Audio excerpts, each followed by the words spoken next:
नमस्कार मो कीर्ति स्वागत करुच्ची मो चैनल स्वाद एंड स्पाइस विथ कीर्ति रे। मु आज आपण मानक पई नहीं आसी कांजीर रेसिपी। वीडियोटी शेष जाए देखंतु। भल लगे लाइक शेयर सब्सक्राइब करने को जमार भी भूलंतु नहीं। देखंतु एठी मु कांजी पई सब प्रकार परिबा नहीं जाइछि आउ सब फुटण पई मध्य नहीं जाइछि। एठी जो आपण मानक देखुछि एटा होछि भातरु बाहरथिबा पेज आ मु चाउलर सुजी नहीं छी आ गोटे आंबुल नहीं छी। प्रथमे मु सेही गिन्नार पेज को पके नेली, तापर गिन्नाटे पानी पकेली, तापर सेथिरे मु रखिथिबा चाउलर सुजी को पकेकी भल भाबरे घांटी नेली। टिके फुटी आसीबा परे काटिकी रखिथिबा परिबा को सब पकेइथिले। आपण माने चाहिले चाउलर सुजी बदल रे आपण माने खुद मध्य नहीं पारिबे।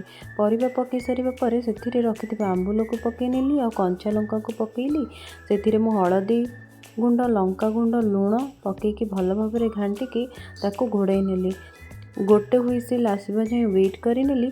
तापरे एठी देखंतु मोर कांजी रेडी हे गला।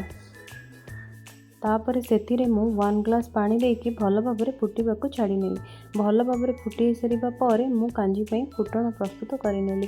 प्रथमे तेल रे सोरिष, पानमहुरी, भृषंग पत्र, सुखिला लंका, छेचा हेतिबा रसुण को पके नेली। भल भाबरे घांटी नेली। देखंतु एठी मोर छुंक प्रस्तुत हे गला। तापरे कांजी रे मु पके नेली फुटण को पके सारिबा परे मु भल भाबरे कांजी को घांटी नेली।